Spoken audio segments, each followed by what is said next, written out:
if I saw another day, only to scream into the night. Nothing ever tries to change, even if I want to realize. 'Cause I've been sitting here, same old ways, sticking up about the same mistake. Darling, will you go away? It won't be as simple for you.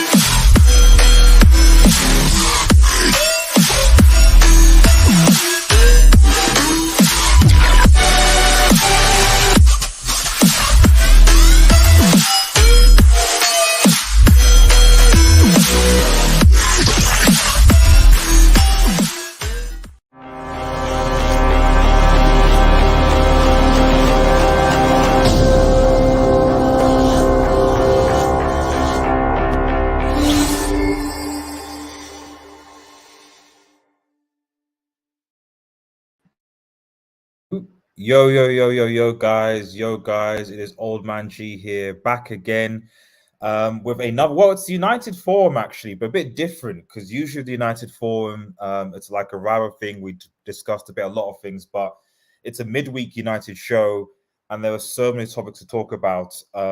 Like we're talking about the fake news sale update, Mount, a bit about Greenwood, transfer chaos, Maguire, and more. Remember, guys, if you are new to the channel, to like, share, and subscribe to Red Devil Studio.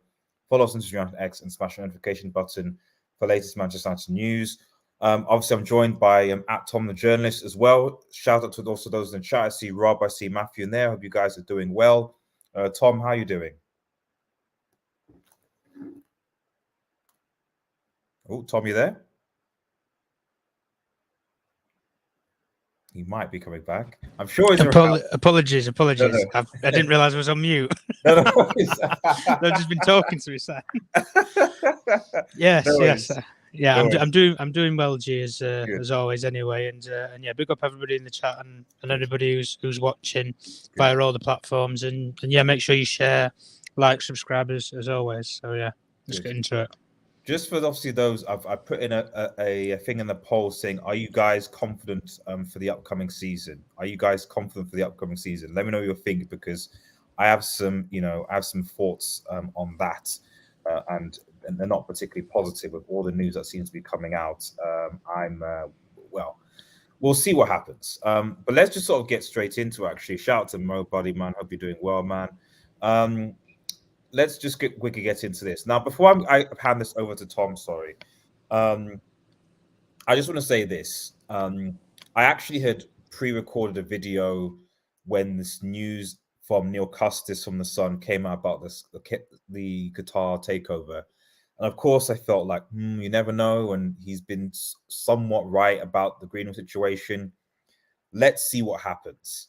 And then what I did before I published it, I thought, you know what, let me just run this by Tom.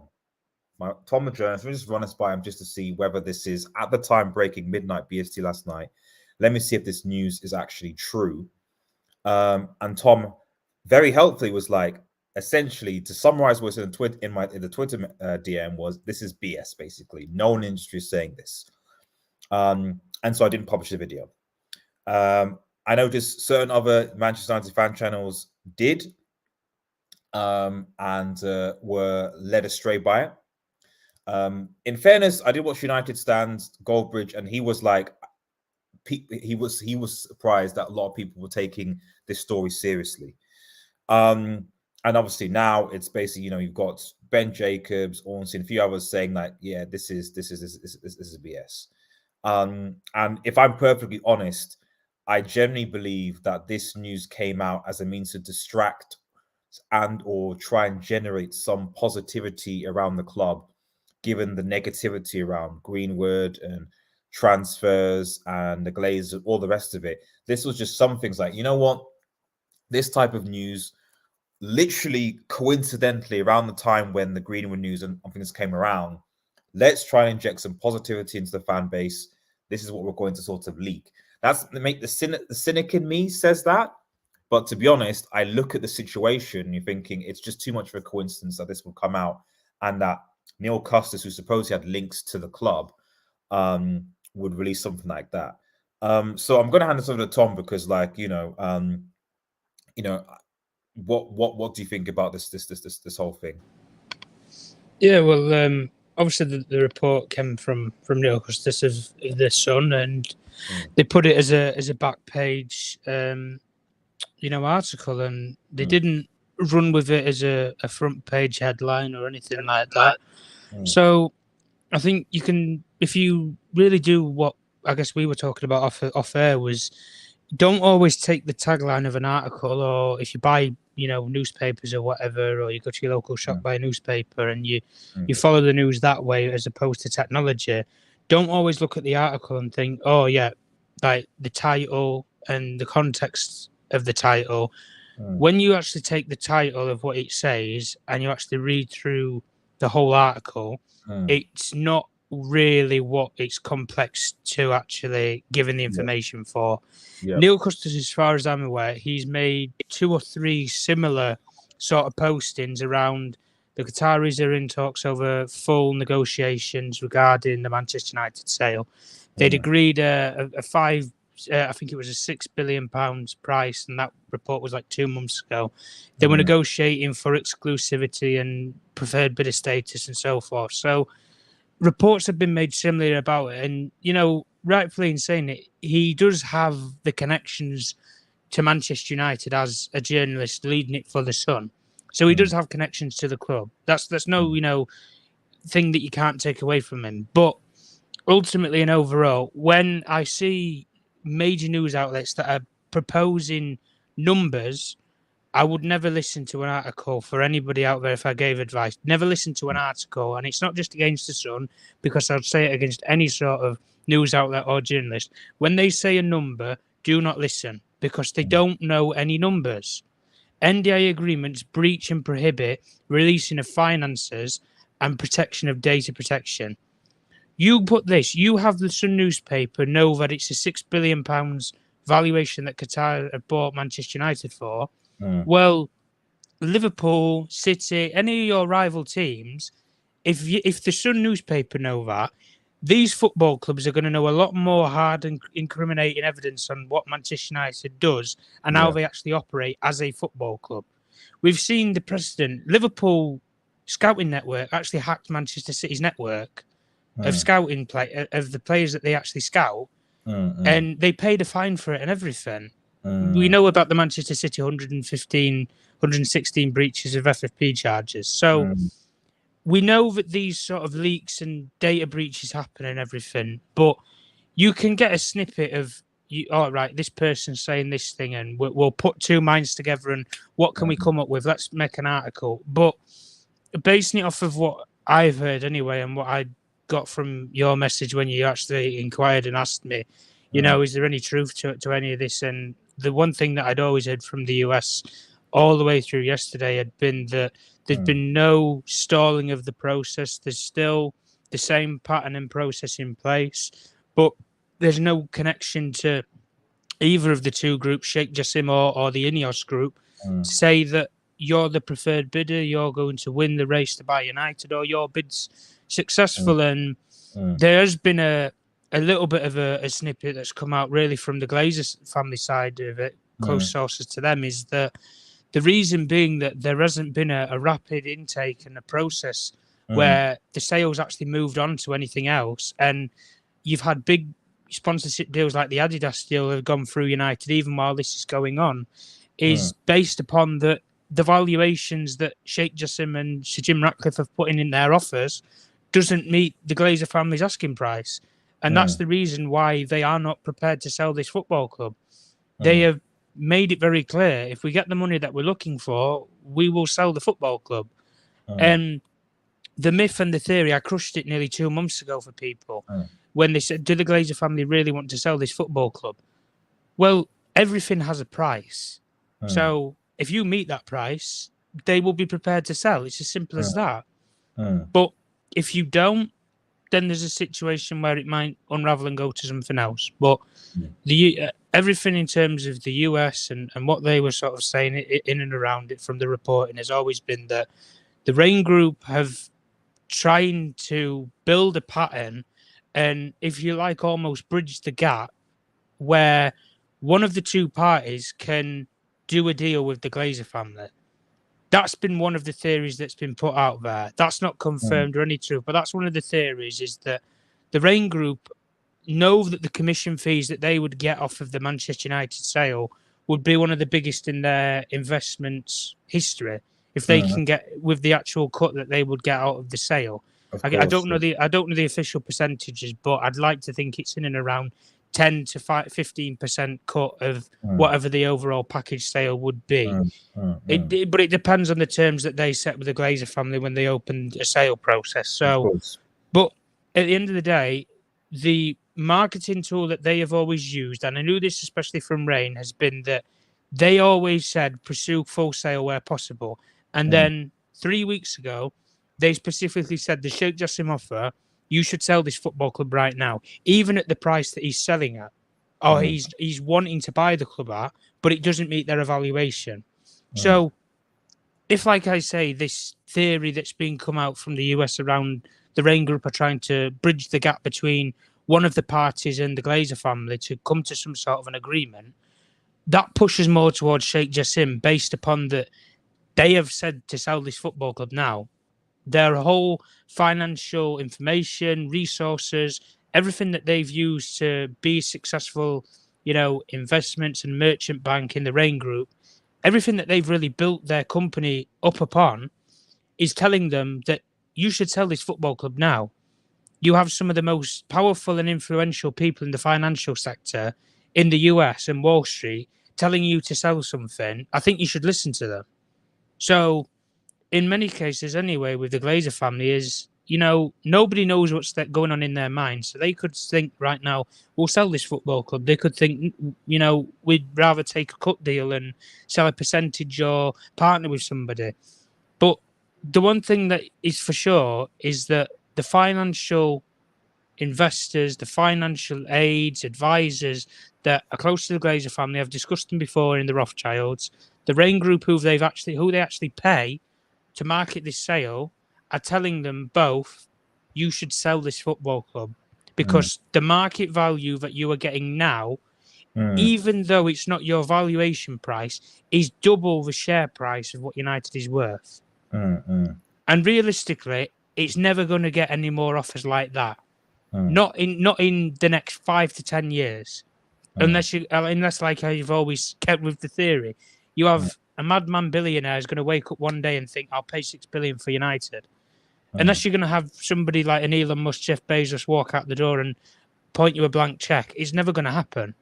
So at the end of the day, the transparency of the whole rumor is fraudulent. It's fake. But the one thing that I said last time when we reported, and I reiterate it again, is that the sale process has not stalled. Process is still ongoing. And from what the theory is now, is that the Rain Group are trying to bridge a gap between one of the two parties to meet the Glazer family at some sort of an agreement in capacity, whether that means that they reach the full £6 billion asking price, or the Glazer family are prepared to negotiate and come down a little to do a deal. It depends. But the Glazer family aren't going to exactly point towards which participant they want to go with, because then they've shown their hand, and then what the Glazer family are going to do if they want to sell the football club truly, or if they want to cut a deal with a partnership with Sir Jim Ratcliffe. So really, at the end of the day, the Rain Group are doing their job as being the middleman. Right, we need to try and find some sort of a cut deal agreement in place. And just to touch on the Sir Jim Ratcliffe and Sheikh Jassim camps finally, is that, as far as I'm aware, they're not budging. Neither of the two parties are prepared this long into the process now to discuss going up with any more numbers, unless they are decided upon as being the bidders. So the situation really, it has come to a standoff. It's like you're at the OK Corral. You go into a gun battle, but you've got no bullets to fire. You've fired all your bullets. You've got nothing left to give, or not that what you want to give anyway. But anyway, in terms of both of the camps, they are still interested in the process. Both parties still interested in buying Manchester United. That's never really been in question at all. But they are wanting some clarity at some point in the relative certainty future anyway. I mean, you're nearly a year to the day that the whole process was set up. So, and if Neil Custis's report is anything to go by mid-October, then really you're at the year stage when the club would be sold, if that's the case. That's true. But at the end of the day, there is no final decision. There is no, party in place or anything like that. As I've always coined the phrase, it is business as usual. The only thing that's coming out now is that the Rain Group want to bridge the gap between one of the parties and the Glazer family. Whether they can do that and talk the Glazer family down from the valuation and one of the parties up, it doesn't seem like it's worked for the last couple of weeks. So I'd be surprised if it worked anymore. So you are literally at a showstopper, and neither of the parties are wanting to come behind the curtain and actually show anything. Neither of the Glazer family wanting to show their hand. Thus, you're at a standstill, but the process isn't stalled. Thanks for that update, Tom. I appreciate it. And again, providing that clarity for people as well, as to what's basically been going on. Because, I think that there's a lot of mixed views, do the Glazers really want to sell? Do they not, etc.? And you're right. Like I said, I've always, just like you sort of said, felt that the reason why the Glazers have not sold right away is that they just don't have the asking price. That's why I felt not necessarily that I feel like they're wanting more money out of certain people or they're unsure about a different buyer, or whatever. It's just that I think that if the bids were made public, I would suspect that the bids are not close to the 6 billion Glazer asking price. Now, the only thing that's frustrating about it is that I would have liked to have thought that the Glazers, would have maybe made a decision as to who their preferred bidder is, and then potentially engage in negotiations, but still left it open. So that way it's like, okay, this is the preferred bidder. I'm going to negotiate with this, but if talks fail or whatever, or I don't know, so you negotiate with both. You have a bidding war. You don't keep it secret. That's one of the things I don't get. It's like, okay, fine. We narrowed it down to, I don't know, Sheikh Jassim and Sir Jim. We want to engage with both of you guys. This is what we want. What are you prepared to give? And then you make it public what they know. For me, I thought it'd be in the Glazers' best interest to make it public. Okay, Sheikh Jassim offers 5.5 billion. Sir Jim, what do you say? And then basically, like, there's the Sir Jim should have to basically decide, are they going to match the bid? Are they going to not? It's public. They have to make a decision. And probably you end up actually creating the bidding war, which is the thing that I thought the Glazers wanted in the first place, which would then potentially get inevitably the price that they want. So in my mind, I'm not a businessman, but in my mind, that for me would make the most sense. But the fact that you've just shut down radio silence on both parties, it's like, well, how do you create a bidding war when you basically don't communicate with any of the bidders? Because they haven't given you the arbitrary £6 billion that you want, when potentially you could get that 6 billion if you just engage with the bidders and put them against each other, i.e. creating a bidding war. It's just like, what happened with Chelsea and Liverpool with Caicedo. As soon as Liverpool knew what Chelsea were going to play for Caicedo, they went in with a superior offer, got in, and Brighton were obviously like, yeah, that's it. It's over. It's gone to Liverpool. The only reason why Caicedo is not a Liverpool player is because Caicedo didn't want to go to Liverpool. And I guess that's the main factor is that, do the Glazers, irrespective of what bid offer comes in, don't want to sell. But like I said, I agree with you and I believe you that every person has a price. Obviously, if Sheikh Jassim offered 10 billion, of course the Glazers are going to sell. No one's going to put down 10 billion, for example. So, but we know that United is not worth that, So, but yeah, I think that's essentially what you're saying. Just a quick, Matthew has a question I've come to. Thanks for the update, Tom, says Rob. Appreciate it. Shout out to Rasmus in the chat as well. Prayers and solutions says the Glazers will end up walking away with 3 billion. They should keep deceiving themselves because no one in the right frame of mind will buy a team with a lot of debt and the price the Glazers want. Well, that's a fair point. And Matthew says, is there conflict within the Glazer family regards to selling the club still? As you mean still, because we kind of alluded to that there is some disagreement, but as you mean still as well. What do you think about that, Tom? Well, what we've always known from in the past is that 18 months ago, the four other siblings wanted to sell their shares. They were prepared to be bought out by Apollo Investment, and for which the terms of an agreement over a deal to buy the four siblings out and keep Joel and Avram in with majority stakeholders and the controlling owners didn't actually end up working out. So you had the situation 18 months ago where the family were split 18 months ago, you could say. I guess to break it down, because four of them wanted out, the other two were prepared to cut a deal and stay involved. Move on to, we got to late October, early November. The announcement came out that they were looking at strategic alternatives where it was going to be investment into the club, external, areas of financing, which could potentially lead to a sale. And it opened the avenue and it opened the door to everybody and anybody, hedge funds, marketing managers, financial investors, nation states, football individuals, icons, anybody who had the sort of money to put something on the table, whether it be for 20%, 10%, 69%, whatever percentage you wanted to put on the table, they were open to all offers. And they've had a lot of interest on the minority sort of stake part of it as a family, but they didn't get the same amount of numbers that they thought they were going to get to buy all of them out if they were to leave all six of them, which would have then created a 5-6 party bidding war, is what they expected. And as far as I knew, especially from close to the Glazer family, was they have been massively shocked that a lot of sports investors, particularly in the US, haven't made any kind of a proposal. Even if it's a laddered proposal in the same fold as Sir Jim Ratcliffe, where you can put down, say, £4 billion and then you'll give us the next $2 billion over 3 years or something like that.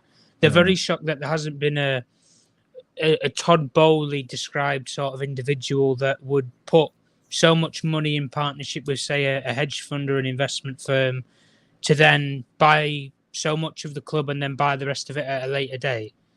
They're very surprised that they haven't had that sort of model come from the US. They're surprised that when a club that has £500 million in debt, that isn't necessarily the peak where it's going to be. They're surprised that Chelsea, Abramovich, from my understanding, cleared the debt before he sold Chelsea. They were debt free. Well, he ripped the debts off that he put on the club, basically. Exactly. So and then obviously he. Chelsea went for, was it 3.5 billion? I think Chelsea went for. I think it went for 4.25, but there was 175 of it was up in investment, I think. So it went for about 2.5 billion. In the end. And you're saying that United is worth 6 billion, 5 billion. Okay, I can give you that, but 6. Maybe even more, delusional. But anyway, it's like you say, it's not even based upon the basics of what we're talking about. And I think it's crazy when you look at social media and the impact that it has. Based upon that, you look at a lot of interaction that Manchester United fans have, our fan channels.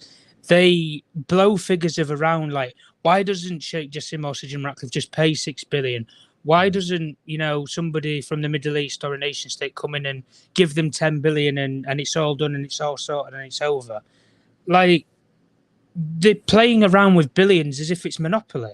It's not. Like, it's ridiculous. If you're in somebody's situation where you've built up to a position where you have billions of pounds at your disposal, or you can get billions of pounds from investment firms or hedge funds, and you're in that sort of a position in your life, you don't just throw money around for no reason and act like a lunatic. It doesn't, because you're going to get nowhere.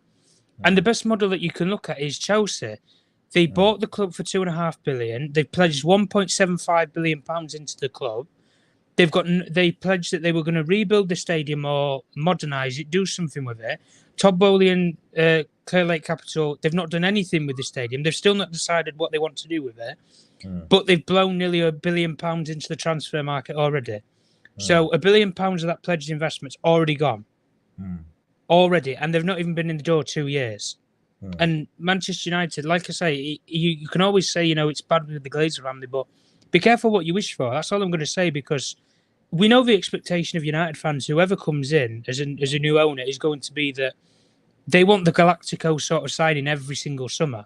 They want the Frankie de Jong, the Kylian Mbappe. They want that one player every single summer. And sometimes it's not going to be feasible to do it. At the end of the day, Manchester United, and I think as a club and as a whole, whomever in the end turns out, if it is to be the sale that the Glazer family go for, Sir Jim Ratcliffe or Sheikh Jassim, you're going to have a side of patience here with either of them, regardless of your opinion of the Sir Jim Ratcliffe or the Sheikh Jassim bid for your own personal reasons or ethics or morals. The way that you're going to have to look at it is these people are going to need at least 5 years as an owner to ever have United in a sustainable place where they're making money, they're a sustainably run football club, but also they can be a success, both on and off the field. Because in 5 years, you've got to basically, at United, plan a new stadium or redevelopment. You've got to improve the training facilities. You've still got to make investments into the teams year after year after year, men's, women's and youth teams. And then you've also got to, keep the fans on side as well, based upon that you're going to have some sort of a relationship with them. Otherwise, you might just be called a Glazer 2.0 if you distance yourself from the fans. But the whole point of the whole conflict, really, with the family revolves around money, unfortunately. And it's no surprise of that. And it's not as if the Glazer family, when all 6 of them agree, if they were to sell, it's not so much as 69%, that's it. Like, every single one of them is going to get 69% of the football club. No.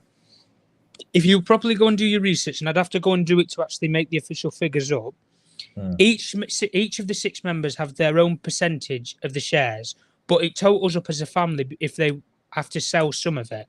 That's how they have to do it to then get an evaluation. So whatever Joel's percentage is, let's say it's 20%, whatever they get for the 69%, Joel pockets 20% of it. Okay. Then Avram might have 15%. He's going to pocket 15% of the proceeds, and so forth. It's all about individual gain rather than as a family. So when you look at that model and you think about it, you can have a situation where they could sell this football club for the 69%. Yeah. And when they've got their individual money, you may never, ever see Joel or Avram ever speak to each other ever again. I'm very surprised if you'll ever see any of the 4 siblings go anywhere near the other 2, go near the 2 brothers. I'll be shocked. Based upon they don't have heavily investments in terms of they don't live their lives day to day with one another. The 2 closest siblings out of all 4 of them, out of all 6 of them, sorry, as a family, is Joel and Avram, and that's because they have day-to-day run-ins over the Tampa Bay Buccaneers and Manchester United. That's it. They're chairman on both of the boards. So at the end of the day, as a whole family, when this is all smoothed out or painted over, they might never even speak to each other ever again. And if you take that into context, that's really how you have to look at it in this process now. Based upon, as much as Manchester United fans have disdain against each and every single one of them, they don't particularly like each other anyway. And I think from the 4 siblings side of things, from what I heard, this is going back nearly a year ago, had been that they are really in disdain at how much their family name has been dismembered, really, in participation, really, of what their father did, which I think from the siblings' perspective, they didn't really have any control over what their father did. Oh, yeah, of course. He did it as an individual, and then as soon as he died, right, you equally value out the shares to each member of the family. And suddenly you got to the point where they put so much shares on the New York Stock Exchange, and at the end of the day, it's been what it has been, the cash cow that it is. But to summarise, I guess, the whole family, it's disdain, not just so much as what the fans think of them, but what they think of one another. And it was like when you saw at the FA Cup final, you had you had Avram Glazer there, and I think you had Brian Glazer there as well. Like two of the brothers, they didn't even sit next to each other in the board of directors box, and they're brothers, they're siblings. Like I look at things like you got to look at things like this and think, like the signs are there that there is a disdain between the two of them. Whereas if Joel Glazer would have been there at the FA Cup final, he would have probably sat next to his brother Avram, because we know they have a close working relationship within, as I say, Tampa Bay and also Manchester United.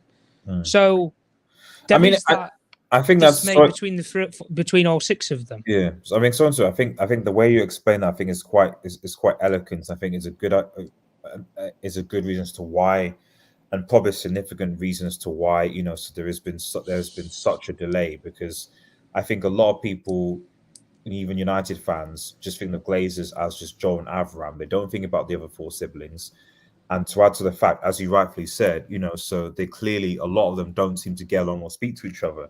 And given the fact that the share percentages aren't that dissimilar, it wouldn't surprise me, if, like I said, the situation is as it was reported back in March, April, that the four Glazers that don't have as much involvement in the club are like, listen, we have no problem wanting to sell.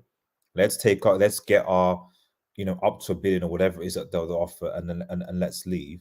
But Joel and Avram are like, we don't want to, and that's causing. And the fact that there's no, if there was collective unity amongst the Glazer family, then we probably would have a decision maybe sooner potentially. But it doesn't seem to be anything, and it almost seems to be like the only agreement that they seem to have is that, well, if this particular buyer pays this amount, we will all just sell. That seems to be the impression I get. The only look at it from this perspective. You've got to have six minds agree on the same ethos and the same number. Six people have to agree on the same thing. It's hard enough getting two people to agree. And you're talking, as I say, when you look at social media, people play around with billions as if it's Monopoly. You've got to have six people agree on a multi-billion-pound deal to sell, take a minority stake, whatever. It's bad enough trying to get two people to agree. And you're talking about billions of pounds. Some people walk down the street and they argue over 5p, 2p. And you're talking about billions of pounds. Like like you say, if you look at it in the real world, and you might have to take your Manchester United cap off as a fan maybe to do this. If you look in the real world and you put yourself in their shoes, you're going to be taking your time as well. Let's be honest. Multi-billion pounds. I think you're going to want to know what you stand to gain in the long term or lose in comparison to now. Of course. I think you'd be doing the exact same thing that they're doing. Drag your heels in and get as much money as you can. Even if you don't think yourself as those sort of people that would even get yourself into this situation. But at the end of the day, Manchester United fans are going to be fans. And I guess leading to, with the protests and stuff with Nottingham Forest, I think it does send a clear ethos, and it does send a clear message of that. Look, the fan disdain hasn't gone away for 18 years. You're nearly coming to 2 decades. And we're prepared to continue so long as you're still here.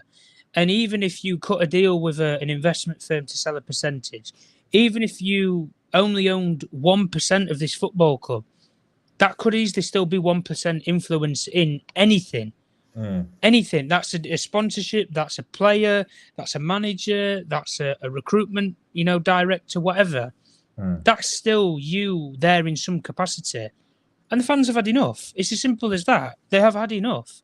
And as much as rival fans want to dismay Manchester United in saying that, well, you spent over £1 billion and you look at where you are, you're in the mud, you shite, you this, that, the other. There's having the resources to spend that money, but there's also spending it wisely. Exactly. And the Glazer family don't know how to spend money wisely because they're not sporting people. And at the end of the day, they don't know the rules of how English football in the Premier League works because they've never been brought up in this environment to know how it works. All they know is you win, you get a certain cut every year, and there's no relegation. That's American sports for you. You go to any American and you tell them and you ask them what is a relegation in any sort of a sport. If they're not familiar with how British sports or international sports work, they wouldn't be able to tell you. Yeah. They probably yeah, wouldn't even know what the word relegation even means in the Urban yeah, Dictionary. yeah. So there you go. You get to the point of where, so we're in the process in our minds of that American sports are played this way, but we have the biggest British asset that's there. I think we're going to hold on to it until we get what we want. And again, if somebody's prepared to pay that, then they'll go. But nobody has done, so we are where we are. Thanks for that update, Tom, man. Appreciate it. And as Rob says, thanks for the update, Tom. Yeah, that's one. I think hopefully that puts to bed any of the sort of nonsense that was sort of going around my Twitter feed, as well as just during the morning as well. I know obviously reacting to it a bit late, but it's just to say that this is why sometimes just because someone has the most Twitter followers or subscribers or likes or whatever, it doesn't necessarily mean are they going to give you a 100% reliable story. So always listen. You should listen to what people say, but it's always good to corroborate it, against other evidence, see different things like that. Because like I said, there are a lot of journalists and Twitter users and YouTubers even this summer that have used the Sheikh Jassim and the whole transfer debate and various things around it to basically just sort of draw attention and farm engagement to their channels, as opposed to actually reporting accurate news, so that's important. We're up. So big up to Stephanie Griffin in the chat. Big up RDS and Tom and Truth. Shout out to Stephanie. Man United says, why don't they pick a party so they can negotiate more? Well, that's what I kind of said, but it's as we just sort of said, there isn't any unity with these guys. This isn't 6 individuals who can come together, get along, and sell. These are 6 individuals that, from what it seems like, have quite a toxic family. Glazers have gone past the point of no turn. They'll end up selling because they know they're not working with the Man United fan base. Well, you can't book club for sale for 9 months so far. Well, I think the first part of that is that the Glazers don't really care about what the fans think, and they have never have. So they're not going to sell because they don't care. And the second part is, I mean, yeah, it's a bit odd putting up the sale for 9 months. It is a bit odd, but they'll just say, well, we're still waiting. And if we take over, we didn't get an offer that we thought we would. And then that's it. That's the end of that. My question is, the Reuters and the Bloomberg, who were financial journalists that reported some months ago that Sheikh Jassim has won the race to Man United, is there nothing true? That is true. I mean, those outlets were coming out saying he's preferred. Is that not true anymore, or was it true at the time, or like what Tom would you say about Reuters and Bloomberg in retrospect, to where we are now? Well, really, when you think about it from, I guess, journalism's perspective, is that they will be fishing in the same ponds as a lot of the UK-based journalists, based upon that they're wanting to get information financially. Reuters and Bloomberg are the 2 biggest financial outlets that you will find anywhere in the world, and definitely in the US. So really, this is their strong point. This is their expertise. Deals, negotiations, contracts, recruitment, terms, PR, whatever. This is their strong point. Getting information for these guys, it's almost like buttering bread in comparison to maybe Manchester United journalists or correspondents trying to get information regarding the sale process. So from what they said and reported months ago that Sheikh Jassim had won the race to buy Manchester United, again, you put a flashy article out there, you put a flashy title, you're going to have loads of clicks, you're going to have loads of hits. Listen, you'll probably be more popular than Beyonce's biggest #1 hit before long, because it's Manchester United. And you're going to have that much engagement with that post that, do you know what, in terms of transactional correspondence, you'll probably make money off of the article more so because it's Manchester United. That is why. And at the end of the day, when you read and sift through the article, you look through the Bloomberg or Reuters article, nowhere in it does it say and confirm that Sheikh Jassim has 100% won the race to buy Manchester United.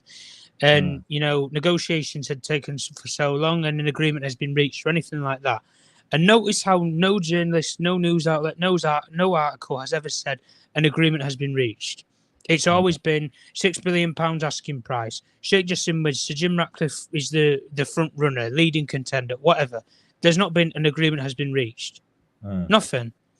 And as I've said before, and I'll say it again, the best way that you will accurately know when Manchester United has been sold is when anything comes from the Glazer family side. Because we've heard so much from the Sheikh Jassim side. We've heard so much from the Sir Jim Ratcliffe side. We've heard little snippets and bits from Rain. But anything that's really been concrete has actually come from the Glazer family side, where no decision's been made, no decision has been made. Both parties remain in the process. Both parties are still here. Negotiations are taking place or ongoing, whatever, with parties and have been for some months. They still are.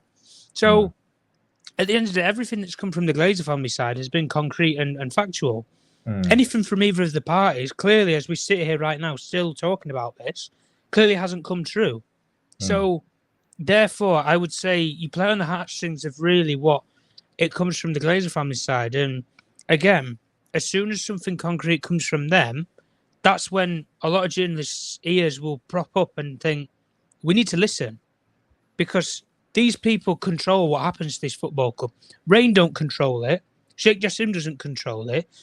Tim Ratcliffe don't control it. Those three parties are participants.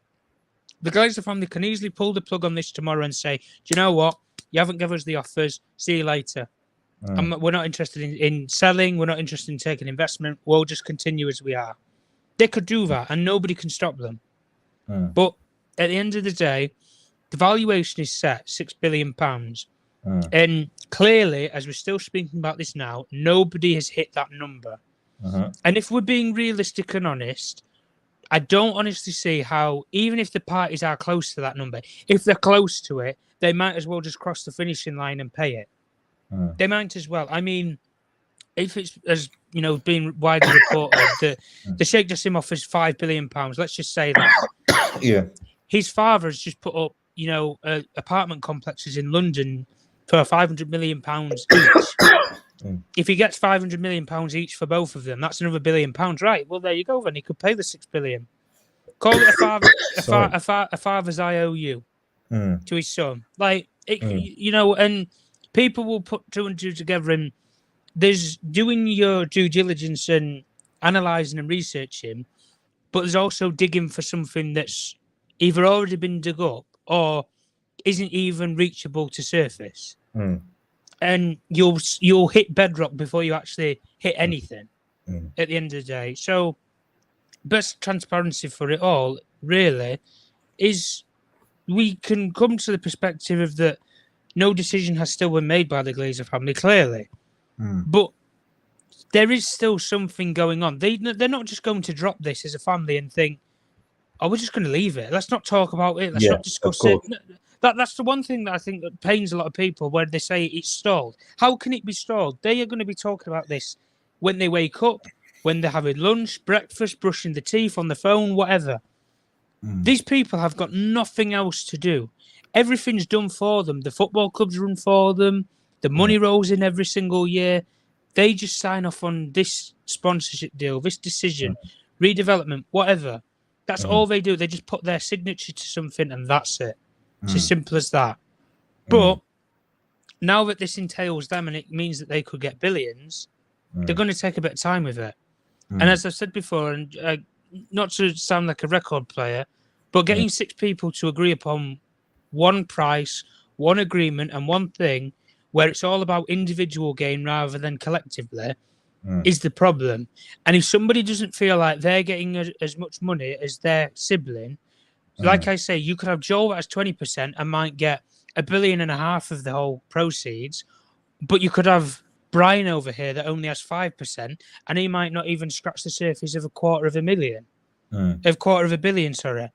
And he might think, well, I want more than that. I want 500 million. And then suddenly you've got each sibling that's nitpicking over what I want. I want this, I want that.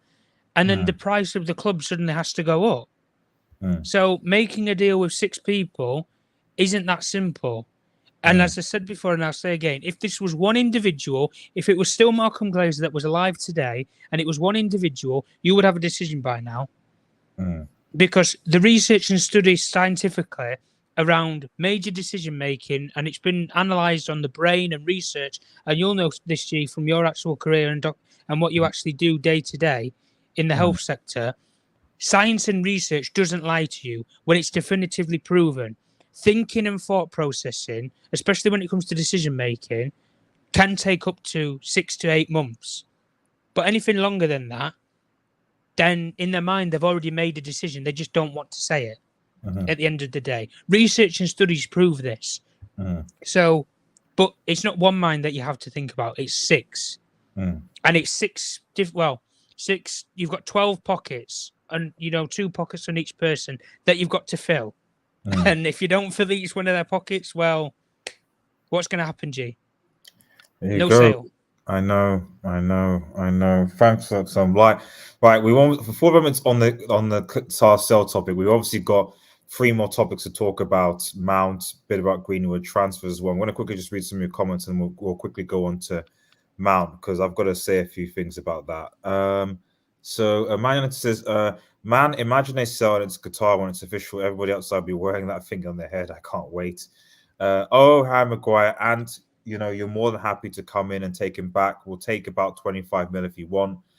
We also have Johnny Evans. We have 2 ex-Leicester defenders. So if you want, we can sell you Maguire back for 25. We'll take 30 mil. We'll take 30 mil.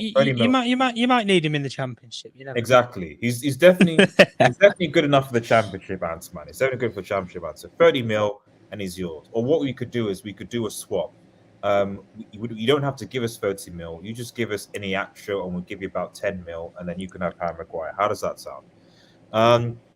Man, maybe the Glazers did pick it up because why would Royce and Bloom say they also can't come time when we're done? Yeah, it's difficult. Shout out to Pasty. It says it's just one big circle, same things over and over, starting to wear thin now. Yeah, I mean, well, that's why I thought it was important to bring some clarity. Because like I said at the beginning of the show, I didn't post anything regarding reacting to the news from Neil Custis and the Sun for the very reason that I felt that it was fake news. And obviously Tom, who's a journalist that's next, who has contacts in this area, was the first person to message me saying that this is all BS, So I think what we need to do as United fans is we shouldn't react to every single bit of news that just comes from anywhere. At the end of the day, you wait for maybe your Ornstein, your Fabrizio, actual or a club statement, and you wait for those things to come before you react. You don't say, right, okay, this is, and I've only really done these sale updates unless I've seen something from Fab, Ornstein. To be fair, Mike Keegan, who's been good about the sale, and obviously Tom here, who's obviously a journalist. Anybody else, I'm not interested in basically doing an update on, because chances are it's just regurgitated nonsense. What I've been watching, so yeah, exactly, guys. Please like the video. Let's get up to, I don't know how many likes we're on now. I think let's at least get up to if we're not on 30 likes, get up to 30 likes, and let's get to 40 soon. Just saying, Glazers are big concern on beloved Cubs, says Jason O'Brien. President has not. If nothing has ever happened, Sheikh Jassim would have pulled out his bid, especially knowing the Glazers wouldn't accept a takeover. Yeah, exactly. That they're at the end of the day, both Sir Jim and Sheikh are waiting for the Glazers to make their decision. Effectively, that's what's happening. To stalemate. Reasonings Berg's being is because they don't just spend extra bid. Well, yep, that makes sense. Someone's going. I don't know what beef Carl and Anne have in the chat, so I'll let you guys continue your beef. And then it says, keep Johnny Evans worst captain. Really? Was he the worst captain we've ever had? That's a bit harsh. That's a bit harsh. Worst captain. I know you got relegated, but that's a bit harsh. That's a bit harsh. Can Tom please give us a quick update on any ins and outs? Yes. So Rob, we are going to talk about transfers. Actually, we are. So stay with us in the show. We're quickly going to do a. In fact, we'll quickly going to talk about Mount now, and then we'll probably go to transfers. So, I mean,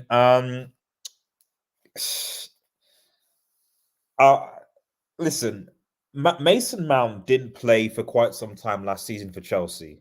Okay,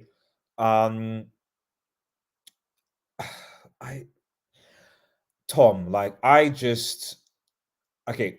First things first, I actually got a lot of stick on Twitter when I said that United need to sign 7 midfielders. So I need to have 7 midfielders. Um, I need to sign Amrabat and another one because I see a lot of these midfielders, and whatever anyone wants to say, we sold our fittest midfielder in Fred. Fred barely, I don't think ever got injured. Maybe some illness, but never got injured. Quick, fast. You can talk about his technical ability not being good enough. I'll say Tom will be right back. I'll take him here. You can talk about Fred's technical ability not being good enough, but he was our fittest and most available midfielder. And I said we need to sign at least 2 because this midfield has injury problems, recurrent injury problems. I'm worried that Van der Beek is probably going to go. It looks like we're going to talk about the transfer a bit. What was it? What did it? Van der Beek is gone. Fred obviously is gone. Ericsson, Mount are susceptible to injuries. Casemiro, you don't even know when it comes to whether he's going to get a red card or not. And obviously, he's in his 30s. So Bruno has been very fit, to be fair, but he can't play every single game. So in a situation where right now, going into Nottingham Forest, you basically only have 4 available midfielders. McTominay, who, according to Ten Hag, wasn't even in his plans, but now is going to be in his plans. The Amrabat deal, well, again, we'll talk about the transfers, but seems to be a no-show. And then, we're in a mess here. We're in a complete and total mess here where we're going in to the season right now with 4 midfielders. Mount is basically out from what reports seem to say, and I'm waiting for Tom to come back to confirm. But from what I can see, Mason Mount is out for 4 to 6 weeks, and I would say as far as I'm concerned, he's not going to be. He'll be back probably the beginning of October. If that, and that's already. Carabao Cup has started, Champions League has started, Premier League has sort of started. I'd like to hope that Mainu will be back because we could really use him, but I don't know when Mainu's going to be back either. So United in a mess right now. We need to at least sign another midfielder. If that's Amrabat and what else, I don't know. I would certainly prefer 2, but when we discussed our preview, in the Q&A preview, I can't have a situation, even if we're playing against Forest, where we're playing Casemiro, Ericsson, and Bruno. Because whatever you say about Mason Mount, at least Mason Mount can press, and at least Mason Mount, he does something, pressing, I guess. Ericsson does not have any. His defense abilities are not good, and he can't press. He's just he just can't. He just can't, guys. He's not. For me, Ericsson is a bench player at this moment in time. His form has not recovered since the injury. Pre-injury he was okay, he was good, but after the injury, he's not been good. I think he actually cost us that final against Manchester City. And for me, Fred was far, far superior to Ericsson for the second half of the season, and was indicative of us actually beating City. He was part of the reason why we beat City at Old Trafford, and we sell him. I don't get it. But there are a lot of fans that are saying that this is. So I'm just waiting for Tom. He'll be back soon, hopefully. I'm just gonna change this. 2 seconds.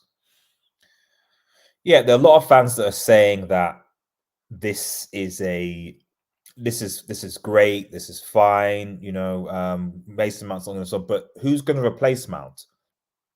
I mean, yes, okay, fine. You could maybe play Bruno deeper, but Ten Hag seems to have a reluctance to play Bruno. If it was me, I would play Bruno deeper, deep line playmaker alongside Casemiro, and then you put Eriksen in that position. Fine, you can do that, or maybe Sancho. I don't know, but you could certainly do that and see what happens. So at least you don't have to rely on Eriksen having to sort of track back all the time. But or you play McTominay where Mount was. Bring McTominay in and then play Bruno up and then keep Eriksen on the bench. That could work. McTominay and Casemiro. It's still not a great midfield, but it could work. It will probably be a bit more balanced than putting Eriksen there. I don't know, but we can't have a situation where you're playing Casemiro, Eriksen, and Bruno. That just doesn't work as well. We'll be too exposed. But for me, this is a blow because we're already short of midfielders. Mount obviously was brought in to help the team, and he's not. And you have to ask the question. United at this point, this English tax is cussing United right now. Aside from Wan-Bissaka, who I think he's transferring his nationality to Congo. I think all the English players that we signed as recently have been duds. Maguire, Sancho, and it's still too early to say Mount, but I mean, like, the guy has literally just come and he's injured. And the reality was that he was injured for quite a bit last season, and we still decided to spend 60 million on him when we could have put that money elsewhere on a guy who basically wanted to come, but why he had 1 year left on his contract. You let him stay. You see how his injury record is. If it's horrible, and then you negotiate with him in January for him to sign a summer. That's what we should have done. Instead, maybe because Ten Hag was desperate for him to come, even though I think that we should have prioritized the striker. We spent 60 mil, and then it made, I think, getting our targets easier. Now you're thinking, right, we could have used that money to maybe sign two midfielders, or maybe getting maybe paying more for a better striker. I don't know. But yeah, it's frustrating. It's really, really frustrating. Manchester United is it's really frustrating to be a Manchester United fan right now. It really is. Make sure you like the vid, guys. 40 people watching. Please like the video, and subscribe to Dove Studio if you are new. We obviously will be doing the weekly Q&A show on Friday with the live watch along on Twitch. So in the pinned comment, there's a link to my Twitch channel. All the watch alongs for the United games are going to be on Twitch. I might make some exceptions for the Champions League, but we'll see. But yeah, just bear that in mind, guys. Well, let's have a look. Let me just read some comments now.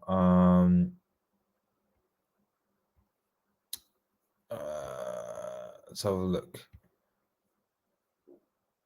Yes, answers no. Oh, this is from John Evans. No, he was awful. Always injured. Magically was fit every international break. Silly shooting, completely overrated. Interesting. Okay. When I saw him play, he seemed to be okay. Oh, that's big up Total Football. Mason Mount being out. Well, yeah, I've explained. Big up to Paste, who says Sofian Amrabat has been left out of Fiorentina 24 in squad for Europa.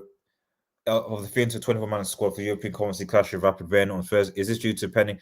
I don't think it's that. I think he obviously he's training by himself. He's waiting for the transfer. His head is turned.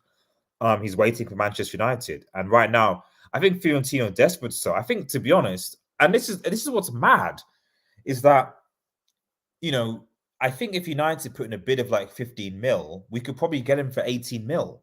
We could probably get him for less than 20. I think I saw reports, and I say Tom might be able to help me when he comes back, is that, we could be in a situation where, Thomas had a power cut.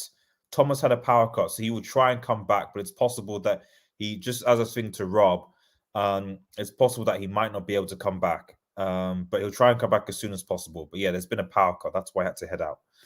I don't know where Tom lives. Like in a farm somewhere. This is quite frequent, actually. I need to ask how this happens.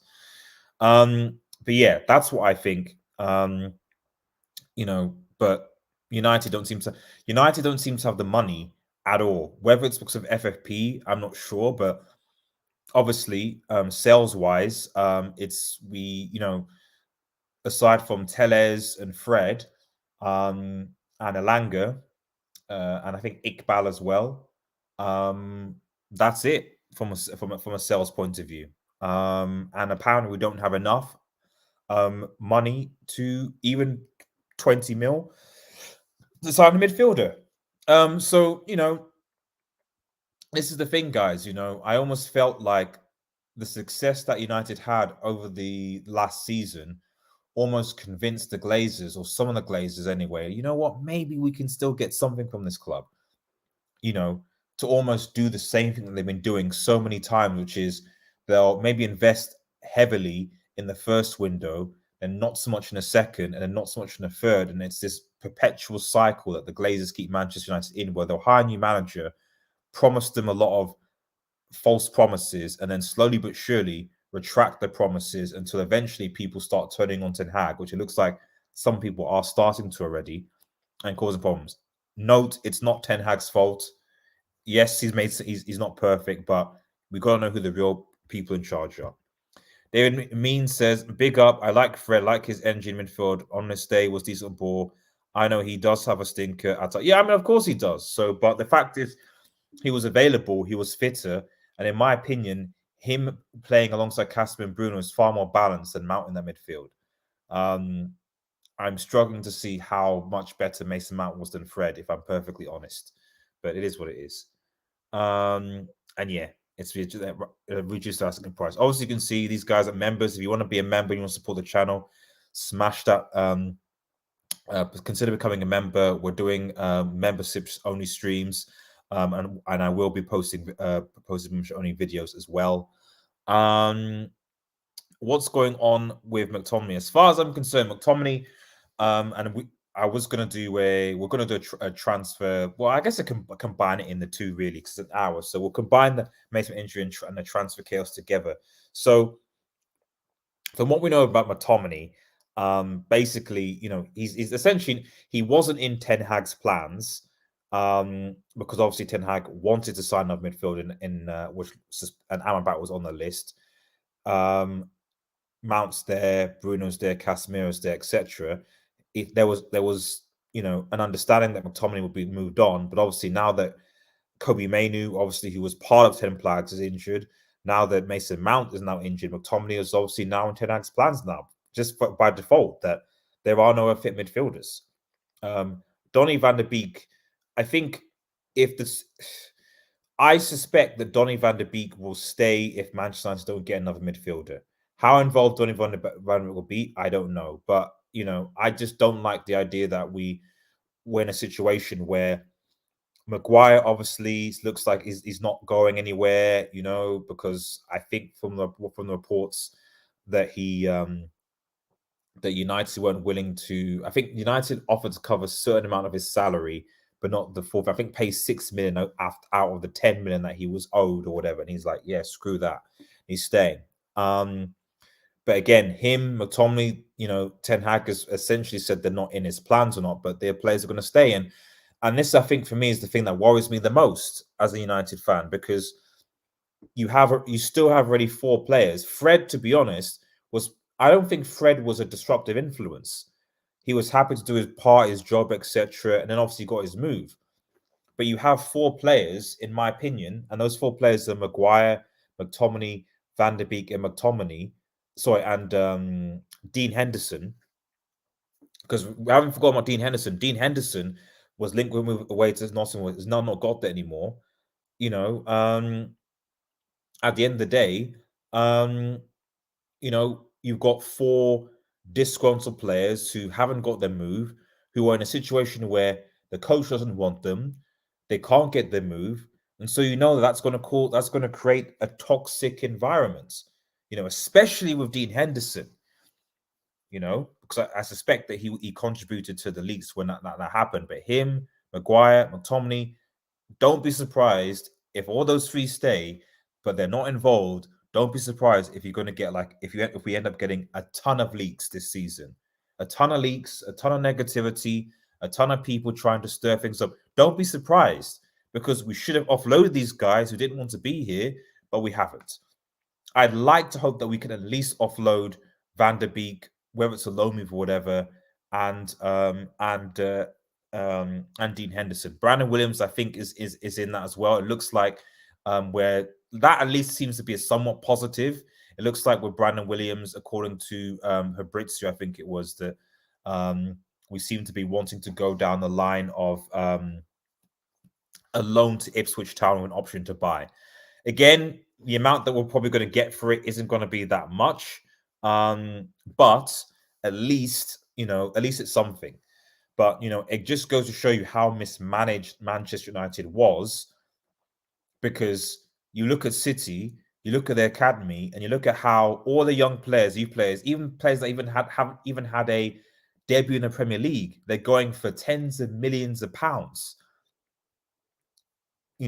So I know people saying City selling this. Yeah, they can, because the FFP now is under check. They made decent player sales. Obviously, they sold Gundogan. They sold players to Saudi in Mahrez, for example. So they've made their signings, and then obviously they sold a lot of academy players, because the academy is great. United, the highest academy player we saw was Elanga. Well, the highest bid was Elanga, 50 mil to Nottingham Forest. And that's a guy who scored a clutch goal in a Champions League, and we can only get 15 million for the dude. 25, and I'd be like, okay, fair enough. And he's doing okay for Forest so far, but we can only get 15 million. So that just shows you the incompetence at the club. That why are our young players, whether it's because they've not been used, not been rotated, not been on loan, etc., I don't know. If it was up to me, any player that has any potential ability to organize a loan, sort out a loan, get these guys out on loan to get experience, to build themselves up, to build themselves, and then take it from there.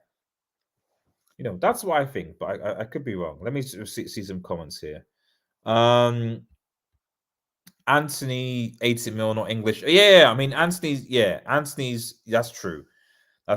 But we also seem to have a weird thing with signing Brazilian duds as well, which I don't quite understand.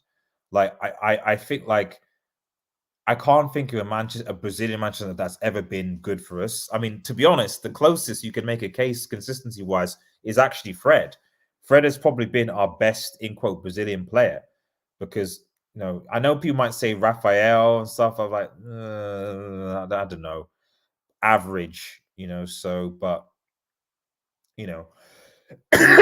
we just don't seem to have luck with Brazilian players, weirdly, at United. And I think that's just because recruitment talent ID is just not good. I don't know why we don't have South American recruits, because so many teams seem to be able to sign players directly from South America, the Brightons, the Cities, etc. Even even Chelsea's. I'm like, when was the last time we actually signed a player that didn't play in Europe? When was the last time we actually signed a player that comes straight into the first team, or at least the reserves or the squad, that didn't come from Europe, but maybe that came from Asia or Africa, or like I said, Central America or South America. The closest we were was that Japanese goalkeeper from the J League, but he decided, no, I want to actually play football. I don't think Mount is the right signing for us, in my opinion, as David. Him and Bruno are the same player. Yeah, they seem to cancel each other out. Box, Casemiro 70 million on a third squad new yard for your contract, not a good deal. Yeah, I know. I mean, it wasn't, but I think the only thing with that is that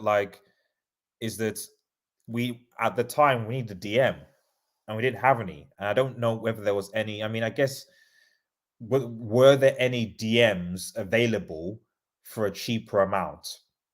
Brighton would have sold Caicedo for 100+ million at the time. Declan Rice the same.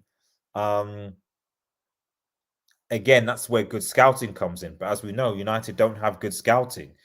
But the only DMs that I know around, I don't know any cheaper DMs at the time that would have been available, unless you have good scouting, which Manchester United clearly do not have. I agree with what you're saying, but the midfield needs improvement. It does indeed, Rob. I agree with that. Morris says, I don't think Mount and Bruno should be starting together again, so they realize they should play as 8s, not 10s. Well, Yeah, that's a fair point, Mo. As bad as Ericsson is, at least politically will be better than. Yeah, exactly. I mean, I still don't like Ericsson because because he doesn't have any legs, the dude. Like he doesn't, So I mean, like I said, I probably would play McTominay, because even a Casemiro, McTominay, and Bruno, it's still a bit of balance because the positive thing about that is that if you play McTominay and Casemiro holding, McTominay isn't the DM. When McTominay's defensive, he's awful. But when McTominay at least has somewhat more discipline than Mount and Bruno, where like he will come back, etc. Even though defensively sometimes he can be a bit dodgy, but he will come back. He will track back. But he can also, ironically enough, link up the play and go forward as well. I'm actually all up for playing McTominay. Isn't it? Like if we don't sign a striker, I'm all up for saying, can we play McTominay as a striker? Because that's what he trained for. So I'm all up for putting McTominay as a striker personally. So that's my thoughts there. Where did you ever see him play? Because I did not all season, apart from the game we conceded 6 to Brighton, that he was at fault for 4 of them. Maybe I'm thinking of the previous season when I was playing. Thomas from Leeds. Yeah, so not that far from me. So, but I always thought that Leeds was quite connected. So, because it's just the fact that he has quite a lot of frequent power cuts. So in my mind, I'm thinking like, is it like he's in like Greater like Yorkshire or something? So, that's why. Because Leeds, from my understanding, is quite connected. Amrabat has got 1 year left on his contract. Course 3 and 2 going to sell. I don't want him to exactly. So but it's what I'm saying. We can negotiate. The fact that we're not speaking to them about it, I genuinely believe we can get Amrabat for less than 20 million if we negotiate, but we're not speaking about it at all, which is odd. When we need another midfielder, and we do. We don't know when Kobe will be back. Mount is out. We only have 4 midfielders, and we're going to be playing Champions League and Europa League games with 4 midfielders. And I guess Van der Beek will be there, but we know that Van der Beek doesn't want to be here. And Ten Hag, for whatever reason, doesn't want him. Kieran Nixon says, Amrabat club is desperate to sell him off as he won here, but it sucks where that broke and still want to win trophies. We're not winning trophies I'll be honest, guys. We're not winning trophies this season. I don't think we're winning trophies this season. I don't think we're. By the way, guys, do people like the background? Let me know if you guys like the background. Smash like if you do, but let me know in the comments if you like the background. It is kind of like my Old Trafford lounge with the lovely George Best to the left. But yeah, let me know what your thoughts are. I'll make some adjustments. Total thoughts. I know this isn't even. Oh, it's yes, good old art. The boxer telling us Goose not bringing on McTominay versus Spurs. Yeah, I didn't really. Well, he brought him on. Did he not bring him on? Did he bring him on at like the 80-something minute, 85th minute with like Martial? I can't remember. Fred needed to go, not good enough. Yeah, but I mean, like I said, he's. This is the thing. It's like. I appreciate that. I appreciate people say that Fred's not good enough. But the thing is that, as I've said, sort of availability for me is the most important thing. Are you available to play? Fred, for me, was our most available midfielder. Because there's no good selling at your fittest midfielder if 3 of your other midfield players are out injured all the time. And one of my main worries when we signed Mount, even though, to be honest, I don't see much difference between him and I see Fred as a better player than Mount. That's my personal opinion. But one of my big issues with Mount was that I was suspicious of his injury record because last season he was out for quite some time for Chelsea, and I felt that was a bit odd. So the fact that he's in what is this his 3rd or 4th game for United? And he's injured, for me, doesn't bode well, especially when it gets to January, when we're going to be. Because remember, last season, we were playing almost 3 games a week. We were playing almost 3 games a week last season. People forget, when we're in 4 competitions, we're playing 3 games a week. So the way I see it is that if you are any player that has a hint of being injury prone, we're going to have a problem. You add into a fact Casemiro's red card situation, and it's looking peak for Manchester United. So at my point, if the team plays available, then we play them, because right now, Manchester United can't buy midfielders. So we're in a situation now that you can make an argument that we're weaker now than we were before last season, which for me is staggering. It's staggering that we're in a situation that we're actually a weaker team now than we were before the season started. It's mind blowing. But maybe if Rasmus starts and comes in this weekend, there's some optimism there. Apparently, Brandon was yes, so that's what I said. Going on is we're going to buy. Can he afford? Is he not on 50k? I suspect United will be covering some of his wages. I won't be surprised if they were. But I think the fact that there's an obligation to buy, that again probably helps with the financial fair play thing a little bit, because that will count in our sort of settings, So that's what I think anyway. Seven Hag will have to die on the Mount Hill after spending time on a Chelsea bench player. It wasn't really a Chelsea bench. It wasn't really a Chelsea bench player, really. Like, I mean, it's difficult to assess the Chelsea, because like Chelsea had 3 or 4 coaches last season, because he wasn't a bench player for what's it called again? Tuchel. He was playing regularly under Tuchel. Potter came in, and I think it was that time when Mount said he didn't want to sign a new contract, and so basically, and then he got injured.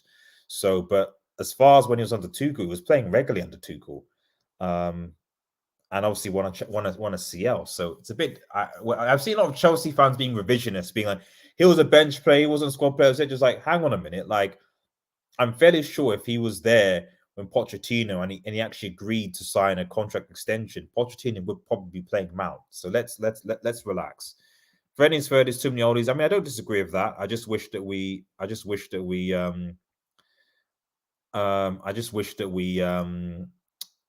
wish that actually we replace the players that we offloaded, which we're not seem to be doing, and we can't offload certain players.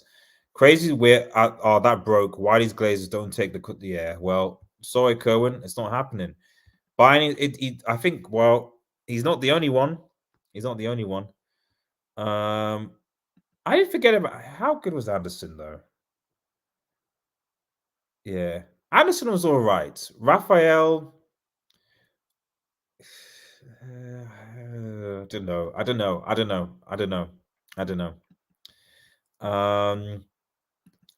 Ndidi before he became a championship player. When did we sign customer to Leicester? Yeah, but I wonder at the beginning of the season how much Leicester would have. You're right, but I don't know. I still think Leicester, because they were still in the Premier League, and that was what at the beginning of the season. Maybe Leicester were desperate for money. Maybe they would have. Oh, but given the fact that Leicester, we had to pay 80 million for Harry Maguire, do you really think Leicester City would have sold Ndidi for less than 70 mil? I'm not sure about that.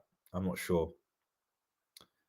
Ndidi is shocking, and it has been for 2 years. Yeah, well, that's another thing as well. His performance has kind of dipped off. I mean, he's world class. Come sign him for 30 million pounds. I mean, come on. Brad used, as a quote, 90 mil for Ndidi, but that's what I'm saying. Yeah. I think that Ndidi would have been if we went for him, they would have been like, yeah. Shout out to Pacey off to bed. Hope have a sweet dreams. The background is class, man. Like the George Best. He was exactly. Thank you, mate. Appreciate it. I think when I do my solo streams, like this is going to be what I use. It looks like probably Tom isn't going to be back, so I apologize, guys. But he'll probably will be back for the Red Devil the weekly Q&A on Friday. So if you do have any specific questions for Tom, hopefully we'll be able to address them on Friday night for the weekly Q&A, which would be obviously chill. To be honest, I wouldn't have only uploaded Fred, Maguire, Bale, Lindelof, Henson, in terms of I wouldn't have only uploaded Fred, Maguire. But I mean, like I said, I don't disagree. I don't disagree with them, but there's just no way that we're going to upload any of those and get like adequate replacements for the squad in. I just don't think it was going to be possible, because like you've now got rid of like probably half of the squad, and you would have to replace Fred. You have to obviously sign a centre back from if you get rid of Maguire by Lindelof, you have to sign 2 centre backs. You have to sign a midfielder to replace Fred. You need to sign a goalkeeper to replace Henderson. Heaton again. So you need 3 goalkeepers. So you need to replace those with 2 goalkeepers. You then need to sign a replacement left back if Malacia goes. If Ericsson and Tommy go, you need to sign another midfielder, and then Marshall, you need to sign a striker. So what are the odds that Manchester United would be able to do what is basically 8 transfers for squad transfers in one window, let alone 2 windows? It's just not going to happen, unfortunately. I don't disagree with you, although there's some players for me I would keep, like Lindelof, for example, there. But it's just not going to happen. And under this ownership, it's what most likely is going to happen is that those players are probably going to end up running out their contracts, just like Pogba did, just like Lingard did, just like Mata did, just like I don't know whether Matic did, but yeah, that's what's going to happen. Any new striker transfers? Errol? No, unfortunately, no. Aside, the only thing is obviously that we're just waiting for Rasmus Hoyne to be fit. That's about it.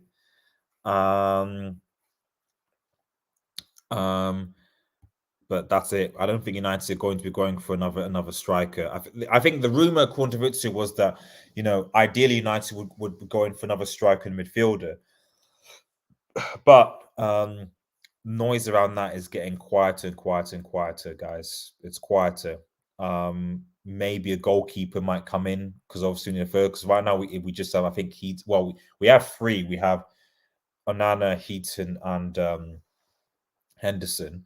If we do sign another keeper, it will mean that Henderson can probably leave. Where he'll go, I don't know, but we need to get a fee for him. For me, if because at the end of the day, and like I said, I see box comments, but we also got to think. You've got to think realistically about where the club is right now. You got to think realistically. Oh yeah, we did sign. I forgot. We sold Kovar for about 9 million to I think Leverkusen. But realistically, in terms of outgoings, the only thing I can see is maybe we can get Henderson. Well, obviously, Brandon Williams looks like he's going to be a loan with Ipswich option buy, so that's good. Henderson is still a possibility. If Force is still interested, maybe that might be a last-minute deadline day if the player pushes, especially if Ten Hag says you're not getting game time. Donny van der Beek, there still seems to be interest from Italy, except just that's there. So he might go. That's it. Those are the only 3 players I can think of realistically that we'll be able to get out in the next couple of, well, not even 2 weeks. The transfer window goes on the 31st. It's like under 10. We have basically, I think, what is it, the 20 something today? It's the 24th today, and the transfer window closes on the 31st. So we have 7 days to get that stuff done and also sign players. Realistically, guys, do you think that's going to happen? I don't think so. I don't think so, unfortunately. I don't think so. And obviously, Sing and Greedy glazed out. Right, okay. So finally, because I've not really touched on this, and I know people want to move past this, but I just want to quickly just sort of give my brief thoughts on this as we just sort of round up. Alex, I'm not going to dwell a lot on it, but I just want to quickly touch on it because I was supposed to touch on it on Monday, but I was quite tired. So I'm going to quickly just touch on the Greenwood thing. Obviously, everyone knows now that, I think one thing that's important to clarify, one of the things I noticed is that it seemed that a lot of people were more reacting to the news as opposed to reacting to what was said. That's something that I noticed on Twitter quite a lot, and even the media. What was actually the statement from Manchester United? It's almost like people didn't read the statement. So when I did the discussion about Greenwood before and this, I said several times that I'm more interested in actually responding to the facts that I see presented to me than media speculation, which is why I've been waiting for like an actual statement from the club to actually kind of process it and react to it. But obviously, everyone knows that he's gone. and that's that. But what I want to do is I just want to have a quick, because I was seeing stuff like Mason Greenwood contract terminated, but I read the statement that the club has said, and there's nothing in the statement that says that his contract is terminated. I think that Arnold there was a link that where Arnold explains his reasoning, which isn't in here, but which I might discuss because I don't have the link to it right now, where he talks about his logic behind, 63 votes and 71% of you are not confident for the upcoming season. So there you go. But yeah, so let me have a quick read. So Manchester United have concluded its internal investigation into the allegations against certain player. Our process commenced in February 2023, following all charges against. So our process commenced in February 2023, following all charges against Mason being dropped. Okay, so that's the first part. So a lot of people saying, and maybe this is my experience, working, in to a certain extent management, or in, investigative things, but I saw a lot of people say, oh, how come it took so long? And it's like, but you can't have it both ways, where the case was dropped in February. They probably didn't start an internal investigation until, let's say, the following month, just to allow things sort of settle. So probably things started, earliest would have been March. So March, April, May, June, July, August. That's 5 months. These things aren't wrapped up in like a month or even 2 months. They take time. As you've seen in recent news, I'm not going to mention, that took almost, looks like 8 years for something to come about of the news. And people in the UK will know what news I'm referring to. So the point I'm not saying that this situation is comparable, but what I'm saying is that these things actually take time, and it's actually better to be thorough than, I'd rather investigation to actually take a longer period of time than to be wrapped up in 1 or 2 months when you can end up making the wrong decision potentially. Anyway, so that's just something I want to point out there. Throughout, we have taken into account the wishes, rights, and perspective of the alleged victim, along with the club's standards and values, and it sought to collate as much information and context. Okay, this word here, information and context as possible. This has required us to proceed with sensitivity and care to obtain evidence not in the public domain, including from those with direct knowledge of the case. Okay, so again, United have evidence regarding the case that's not in the public domain. They've said as such. They've obtained it, and they've obtained it from people who have direct knowledge of what's going on. Now, you could maybe ask the question, well, why didn't they why didn't they release that knowledge, that context of knowledge?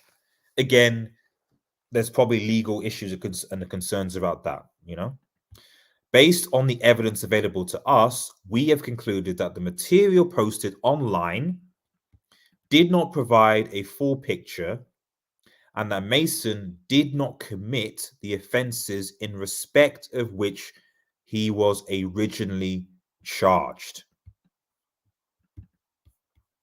So I want to stop here for a second, because again, I'm not trying to, because are people going to say, oh, you're defending us? No. But again, people have not, from what I've seen, it's like people have not read what the statement, the way that people react is like people have not read the statement. So I'm looking at this going, okay, so what United is saying is that the evidence that they've obtained, that's not in the public domain, that apparently has context, and that combining all of that, it did not provide a full picture, and that Mason did not commit the offense in respect of what was originally charged. Okay, that said, As Mason publicly acknowledges today, he has made mistakes. Closely, Mason Green he made a statement which he takes responsibility for. All those involved, including Mason, recognize difficulties with him recommencing his career at Manchester United. Well, hang on. Okay. Why? If you said this, it's a bit contradictory in my opinion. But again, I'm not the expert. It has therefore been mutually agreed that it would be the most appropriate for him to do so away from Old Trafford, and we will now work with Mason to achieve that outcome. Right. Okay. So a lot to unpack there. Now, first of all, I'm not gonna. This is not me. I'm not on. I don't do the sides controversy, this or that. Who's this? It's. I'm not. Whatever. I'm not talking about that. I'm all. I just want to basically just react to basically what was said and try and sort of get through the what's the word disinformation that seems to be around. The first piece of disinformation that I think has been around is the fact that I was seeing that, and obviously before I get into it, obviously Mason came up with his own statement, which essentially summarized into like I made some mistakes, take responsibility, mutual decision with the club, etc. And I think Richard Arnold came out with detailing his logic as to why it took so long, etc., 5 months and so on. And I'm seeing a lot of people call for the guy to be sacked because it took so long. Like I said, again, maybe it's from my own experience, but I don't think longevity in this case, when in cases like this, when it comes to employee, I'm not a lawyer, but I don't think things like in this case of Watermoos, that a 4-5 month period is completely unreasonable. If it had been a year, then okay, fine. But 4 or 5 months, I don't think you investigate these things and it takes a month, 2 months tops, personally. So I don't have any issue with the timing. I actually think that, and I don't often defend Richard Arnold here, but I actually think the guy was between a rock and a hard place, because the Glazers clearly washed their hands of the whole thing. They washed their hands of the whole thing and just basically said, "You take care of it." And it was like, right, okay, fine. I got to go and he just had to take care of it, basically. Again, little sympathy there, So I'm not a CEO, but I can imagine the situation was actually quite difficult to manage with all parties involved. So I don't envy like him or in his position. So the only thing, obviously, that I say from the statement really that confuses me, because at the end of the day, for me, I think that United obviously came to the only decision they could make, and it was in my opinion, it was the only decision to make on Mason Greenwood. Any decision to the contrary would have caused a massive backlash, issues with sponsors, especially given the context. So it was the only decision to make for Mason. The only thing that really is sort of contradictory is, you're basically essentially saying that you have the full context of what happened, and based on your internal investigation with the full context, he didn't do what everyone is saying that he did. But because, like, I don't know, it's a bit, it just confuses me sort of a bit, because it's kind of like, I would have thought that if you're the duty to his employer, that you would then, irrespective of what you think about the situation, I would have just thought that you would have, if you got the information to show what really happened or the context or whatever, that you would then, and maybe that might, I don't know, maybe that was the video that, the rumored thing that Athletic said that Mertz had planned the video to show I don't know, maybe that was it. But it just seems a bit weird to me that you would have the evidence or the context to that is not in the public domain, that you could show to say, listen, guys, this is actually the situation and maybe have Greenwood there, whatever. But instead, you're like, yeah, we have it, and yeah, looking at all the facts that we have in front of us, he didn't do it. But yeah, bye bye. Just Greenwood is just it's just a bit weird to me, to be honest. It's just a bit weird. And the second thing, obviously, is that like there's nothing in this thing that actually says that his, because it was going around and maybe I've seen YouTube statements that are saying that his contract was terminated. There is nothing in this statement that says his contract is terminated. Like what it says is that his future is most appropriate to be away from Old Trafford. So basically, he's not going to play for Manchester United again. But I suspect what's going to happen, is that they're going to try and loan him to, I don't know, Turkey or Italy or something. They're going to try and loan him away from the club or help him get a move or a sale or something like that. So, but any sort of talk where there's contract termination, again, I don't see that in the statement. It says they're actively trying to help him to move on from Manchester United, which is not what you would do in a contract. A contract termination is what happened to Ronaldo. There was mutual termination of the contract. That was it, gone, boom, wherever. This isn't reading like a contract termination, despite what reports were saying. So yeah, I mean, at the end of the day, I think, to be honest, I think that is that. I don't think there's anything else to be said about Greenwood. He's obviously going to be going. He's not going to be playing for Manchester United again. The club will presumably help him to find another club, whether on loan or whatever. I think the report saying that Jose Mourinho might be interested in him. I mean, to be honest, if we can get like a figure for the dude, that actually probably will help significantly with the financial fair play for United. So, but at the end of the day, it's not a particularly pleasant situation, I think, for all parties involved. And I just hope that everyone involved can just, move past this. Well, basically just get through this process. I don't know, process, just, I don't know, what would you say? Learn from it, get through it, and, and hopefully, so lessons can be learned. That's basically all I can say about it. Let me quickly read some comments. Let's have a look. Let's start here. Yeah, box on a football note. Losing Greenwood is a massive loss. He may be out for 8 months. But yeah, so one thing I want to say about this, and again, I don't know how true this was, but given obviously the impression of the Athletic to go by was that it was anticipated that Greenwood was going to be integrated back into the team, and therefore that Ten Hag, I suspect that because I think from the understanding is that the team members and Ten Hag were happy for Greenwood to basically come back, and the issue, because this is the thing, the two issues potentially that might arise from this, putting Greenwood to a side, are one, the fact that I suspect Ten Hag was told, "Oh, Greenwood's coming back, which means I don't need a striker," and then and maybe this happened at the beginning, so it was like, okay, well, I wanted two strikers, I wanted Harry Kane, I wanted Rasmus Holland, but Greenwood's coming back, so I'm going to get two strikers anyway.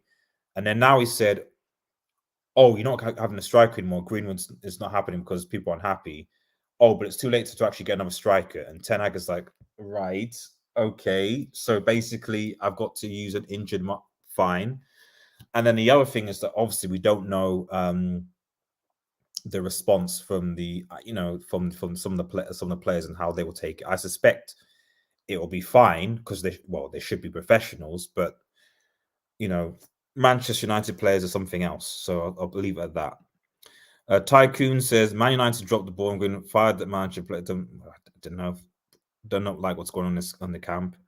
Yeah, I thought it was quite contradictory, to be honest.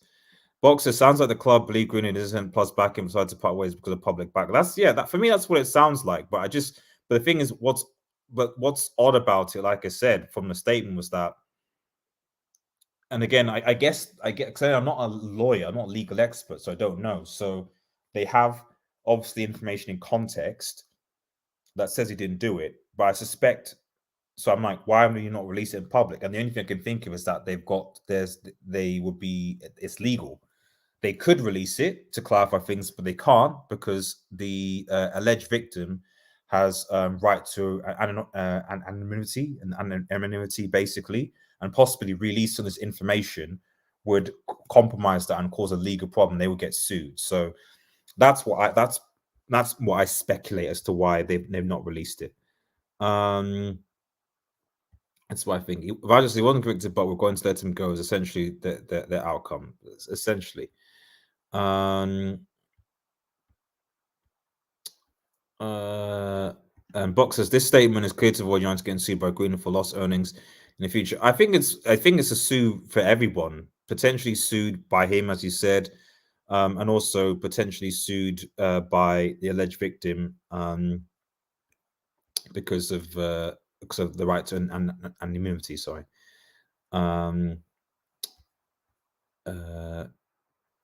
Had I loved to see in the first draft of the statement.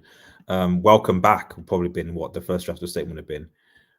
Leader Arnold stepped down as the executive. I mean, like I said, I mean, in this instance, I have an empathy because stuff like this is not, when you're at senior executive levels making these decisions, like stuff like this is not actually easy to deal with. And don't get me wrong, there are better executives out there. There are, like the Brighton one, for example. So I'm not saying that we can't get better, but in this instance, I have the empathy, especially because, like I said, the Glazers were probably like, you handle it and we'll just count our money. So there you go. It's very Man United to be clown-like. Well, just look at the top box. I've said it so many times. I'm like, Manchester United as a culture, as football club, is not going to change unless you get change from the ownership top to bottom. You need a cultural change. It starts from, like any organization, NHS, education, police, whatever. If the culture doesn't change at the top, what happens underneath it? It trickles down. It trickles down. It does. There's no genuine culture that will take the Greenwood case. There'll be now be conviction, so United will be screwed if they didn't say he was innocent of the charges. I mean, that's not. I think that's a bit. I don't think that's what they. That's what they said. They've said obviously in the statement that they have access to evidence that's not in the public domain, and I would suspect that they've conducted their own internal investigation for about 5 months. So, on top of that, obviously they've been with Greenwood for about 7 something. So I don't think that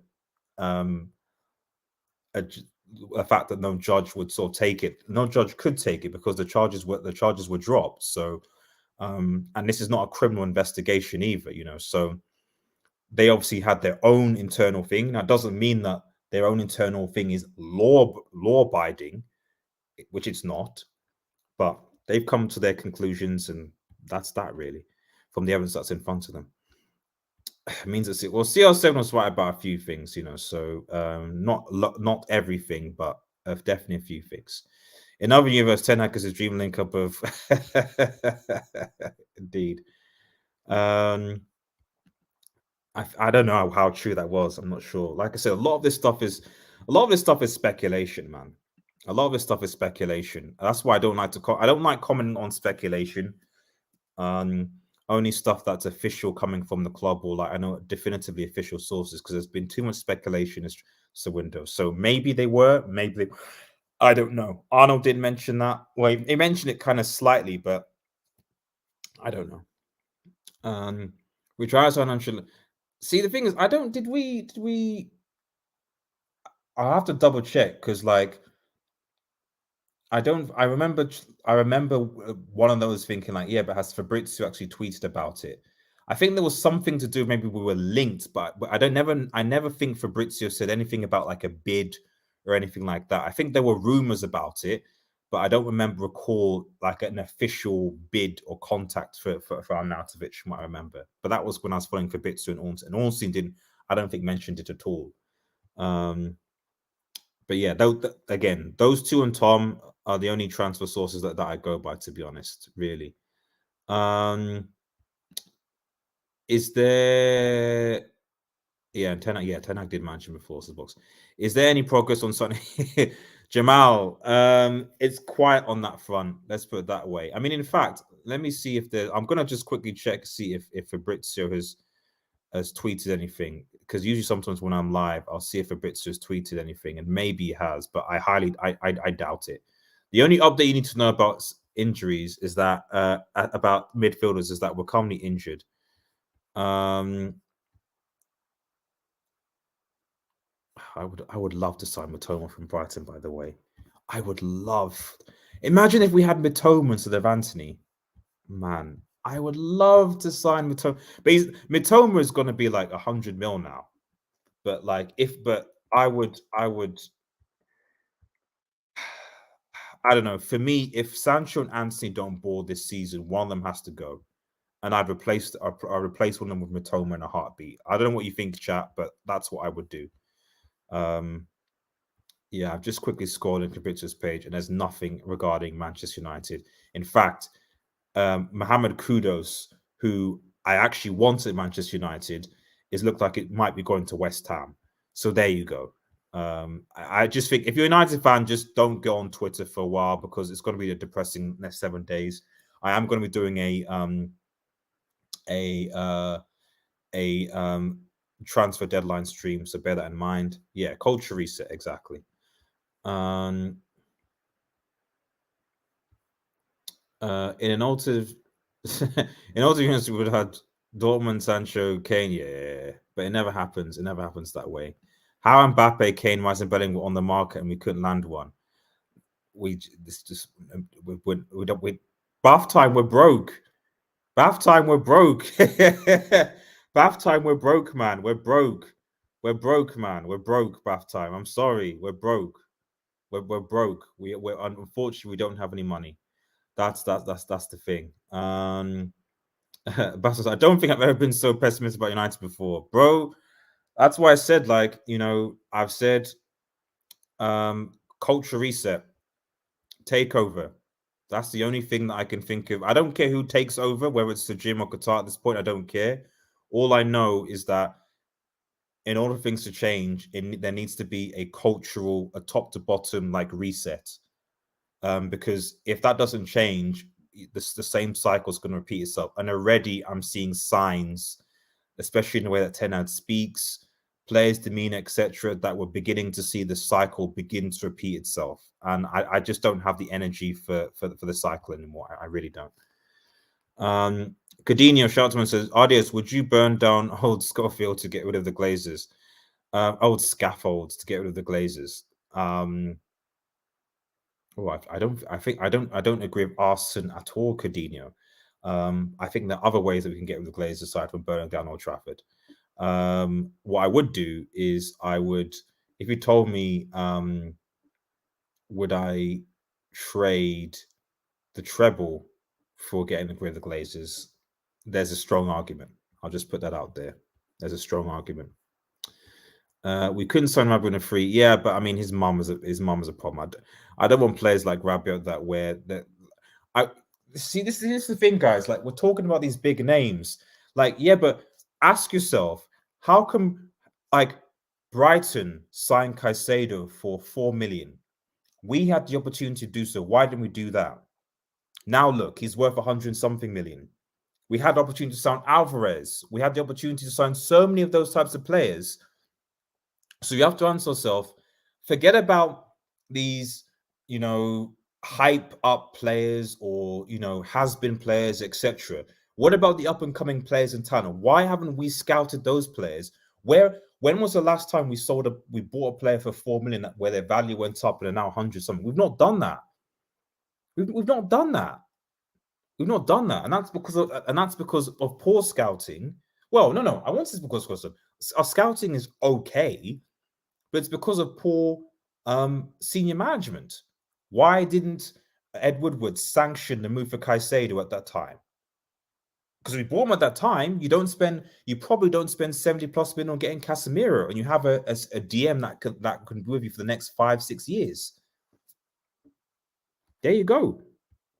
Does Zerbian at Christmas? Probably not. Brighton will pay an arm and a leg. And yep, the glory days are behind us.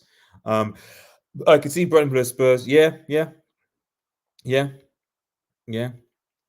literally the only thing that I'm hoping for Brighton and Villa is basically that they're going to be playing on Thursdays and Sundays, and with the lack of squad depth that they might stumble. Brentford, you hope, there's potentially rumors that United might go for Ivan Toney on January, so that might help us potentially.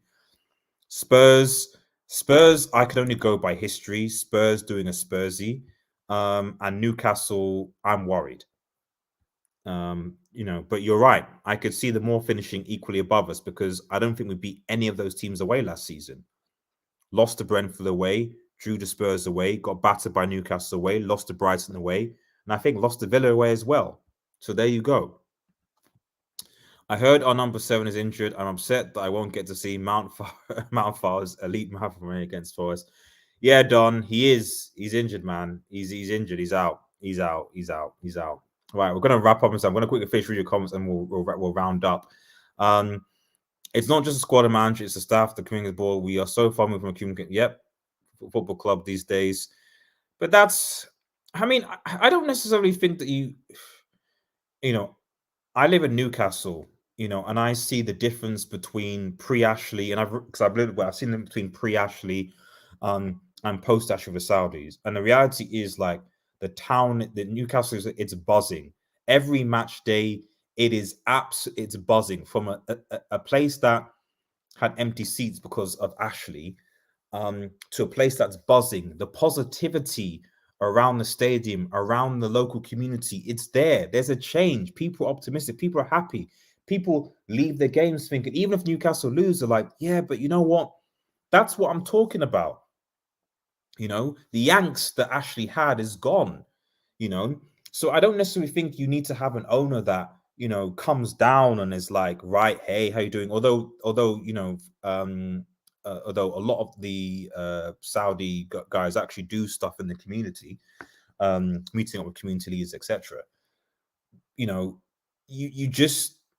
It's just about culture, and the reality is that it starts with investment in the academy. It starts in building the infrastructure in the training grounds, the dressing rooms, paying the chefs better, all these different things on level. That's what they're doing. So across the board, everyone is happy, everyone is positive. But as kind of Ronaldo said, which was damning, whether you like him or not, he was like, I came back after a decade and it was like nothing had changed. That is an indictment on Manchester United. In 10 years, it's the same. And you expect to still be competing at the highest level. City are not the same club structurally that they were 10 years ago. Newcastle look like they're going on this way. What are Manchester United going to look like 10 years from now under the Glazers? The same as they were 20 years ago? Because no investment into the training academy. Okay, yeah, we're going to buy these young players and hope that something will work. It's nonsense, man. We aren't going to, forget about guys. It's not happening. It's not happening. United moving forward, number football. United club makes for to love of football. I'm with you there. I'm with you. I would go down 2 leagues. Yep. Yes, Vaughan might be able to beat the top sides away from home for once. Erik Teabags is oh, relax. Relax, Coutinho. As a City fan, relax. I'm gonna skip through some comments. I haven't seen United slap teams like they used to in a long time. No, I can't even think of a team that we did that even last season, really. Because we can't score goals. Our wingers don't create, they're selfish. And we don't have a number 9. So there you go. I'm not Ten Hag out, but someone's believing he's not the GOAT. I don't know. Like I said before that, like I've said that after last season, the team and the coach need to prove to me that they're going to be that they're up for it this season. CR7 on first one did more than Rashford did off the ball. I mean, that's not. I mean, I'd argue defensively he certainly did as well. But there you go. Some fans with this. Okay, I don't know who do that. Kane is doing okay. Sorry, Media House. Yo, Shah, you used to live in Newcastle. Yeah, and it's a YI man and all that. YI. Let's have a look. I know there's a conversation there. Newcastle's a good club. A wild Geordie appears. Yeah, Newcastle's a good club. So, I like how Newcastle are going to get top 5 of having a compact team with strong runners, and we are playing a 3-1-6. Yeah, it did. That's true. But apparently, we're playing a lot of our reserves. That's what happened. Let's go back to counter attack, Alexa. Well, we're trying to do that, but it is what it is. Erik Teabag, even by football Twitter status, is a Jamie name. I'm half Dutch and rated backed Erik 10. Well, I mean, I think, to be honest, the way I kind of see it is that Manchester United is basically like Arsenal Football Club at this point. We are, because Arsenal Football Club have not competed for a major trophy in more than a decade, and neither have Manchester United. So what is the difference? Generally speaking, what is, aside from that, we played in the Champions League more frequently. Generally, what is the difference? What actually is the difference? So if we're going to be like Arsenal, then just like Arsenal with Arteta, you're just going to have to give Ten Hag time, because the situation at the top isn't going to change, and you just hope that investment comes. And I'd argue the difference between United and Arsenal is that actually Arsenal have actually backed Arteta quite a bit. They stuck with him, and they basically bought him essentially whoever he wanted, and got good, reasonable signings in. Look at Arsenal's team now. Good signings. Odegaard, good signing. Timber, before he got injured, good signing. Gabriel, good signing. Tomiyasu, good signing.